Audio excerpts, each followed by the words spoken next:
एक बार पुनः स्वागत है आप सभी का हमारे यूट्यूब चैनल HDCTC में। आज की इस वीडियो में हम लोग बात करने वाले हैं IRPM ऑनर्स के पार्ट 3 के 7th पेपर के जो ऑब्जेक्टिव प्रश्न पूछे गए थे 2022 के एग्जामिनेशंस में, इसके सटीक आंसर को हम लोग इस वीडियो में जानेंगे।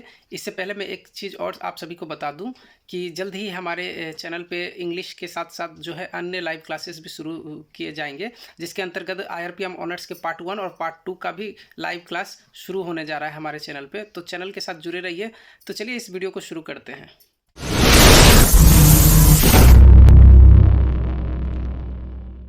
तो जैसा कि आप सभी को देख पा रहे हैं, ये IRPM ऑनर्स के पार्ट 3 का 7th पेपर का जो है क्वेश्चन पत्र है, जो कि 2022 के एग्जामिनेशंस में पूछा गया था आप सभी के।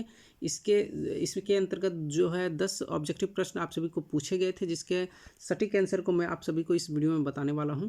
तो चलिए आप सभी को बता दूं कि सत्य सत्य में आप सभी को इसका उत्तर देना होता है ऑब्जेक्टिव प्रश्नों का। तो पहला जो प्रश्न पूछा गया है वो है, खान अधिनियम 1951 में पारित हुआ था। तो मैं आप सभी को बता दूं कि खान अधिनियम 1951 में पारित ना होकर 1923 में पहली बार पारित हुआ था, और उसके बाद उसमें कुछ संशोधन करके पुनः जो एक बिल पारित किया गया था 1952 ईस्वी में।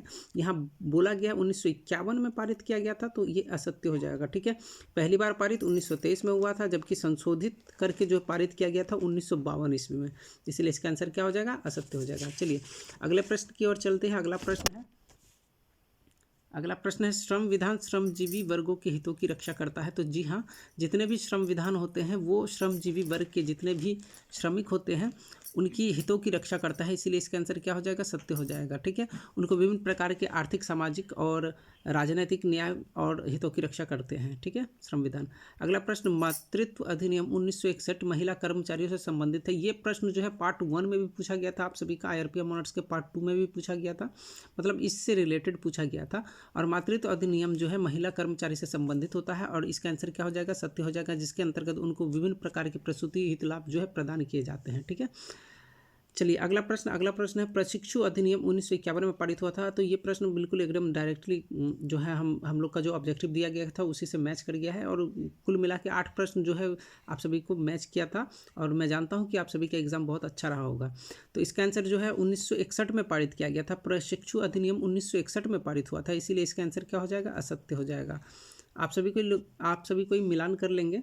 अगला प्रश्न है, बगान अधिनियम 1951 में पारित हुआ था। तो बगान अधिनियम जो है 1951 में पारित हुआ था, जबकि लागू 1954 में हुआ था। ठीक है, तो बगान अधिनियम पारित कब हुआ था? 1951 में, और लागू हुआ था 1954 में, इसीलिए इसका आंसर क्या हो जाएगा? सत्य हो जाएगा। ठीक है, अगला प्रश्न, महिला श्रमिकों को खान अधिनियम 1952 के अंतर्गत जमीन के नीचे काम करने की अनुमति नहीं है। तो जी हाँ, 1952 के खान अधिनियम के अंतर्गत जो है महिला श्रमिकों को खान के निचली जो है ज़मीन पे काम करने की अनुमति नहीं है। ये सरकार की ओर से ये प्रतिबंध लगाया गया है, इसीलिए इसका आंसर क्या हो जाएगा? सत्य हो जाएगा। ठीक है, इसके साथ साथ किशोरों को भी, जो जिनका उम्र जो है 15 से 18 वर्ष के बीच में है, उनके भी कुछ शर्तें हैं। उन शर्तों के साथ ही वो खान के नीचे जो है कार्य कर सकते हैं।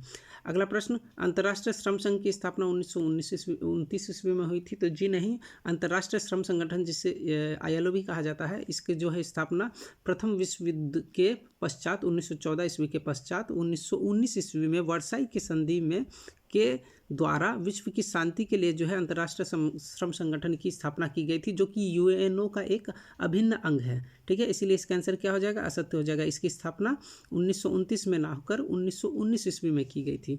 अगला प्रश्न, भारत अंतर्राष्ट्रीय श्रम संगठन का सदस्य नहीं है। तो भारत, जो मैं आप सभी को बता दूं, भारत समेत फ्रांस, ऑस्ट्रेलिया, अमेरिका, चीन और वगैरह जो है कुल मिला के 10 जो है देश शुरू से ही अंतर्राष्ट्रीय श्रम संगठन के सदस्य रहे हैं, और इसीलिए इसका आंसर क्या हो जाएगा? असत्य हो जाएगा, क्योंकि भारत भी शुरू से ही जो है अंतर्राष्ट्रीय श्रम संगठन का एक स्थायी सदस्य रहा है। ठीक है, यहाँ तो सदस्य ही पूछ रहा है, सदस्य नहीं है, तो यहाँ स्थायी सदस्य है, ILO का स्थायी सदस्य है भारत भी। ठीक है, आप सभी को याद रख लेना है। कुल मिला के 10 जो है देश स्थायी सदस्य के रूप में कार्यरत है अंतर्राष्ट्रीय श्रम संगठन के अंतर्गत। अगला प्रश्न, बिहार में श्रम प्रशासन के प्रधान श्रम आयुक्त होते हैं। तो मैं आप सभी को बता दूं, केवल बिहार में ही नहीं, पूरे अगर भारत में पूछ लिया जाए कि श्रम प्रशासन का प्रधान कौन होता है, तो आप सभी को बोलना है श्रम आयुक्त। जो अपने लेबर कमिश्नर होते हैं वो ही श्रम प्रशासन के प्रधान होते हैं। तो इसीलिए इसका आंसर क्या हो जाएगा, सत्य हो जाएगा। ठीक है, मैं आप सभी को एक चीज़ और बता दूं, यहाँ श्रम प्रशासन ना पूछ के राज्य प्रशासन अगर पूछता तो उसके अंतर्गत राज्य का श्रम प्रशासन पूछता, सरकार के अंतर्गत पूछता तो वहाँ श्रम मंत्री हो जाता है इसका आंसर। ठीक है, लेकिन यहाँ श्रम प्रशासन के अंतर्गत पूछा गया है प्रधान कौन है, तो श्रम आयुक्त होता है। चाहे वो भारतीय देश के स्तर पे हो या राज्य के स्तर पर, श्रम आयुक्त ही जो है श्रम प्रशासन के प्रधान होते हैं। चलिए अगला प्रश्न, कैंटीन की सुविधा कारखाना अधिनियम 1948 के कल्याण संबंधी प्रावधानों में प्रदान किया गया है। तो जी हाँ, कैंटीन की सुविधा जो है 1948 के कारखाना अधिनियम के कल्याण के संबंधी प्रावधानों से संबंधित है और इसीलिए इसका आंसर क्या हो जाएगा, सत्य हो जाएगा। इसके अलावा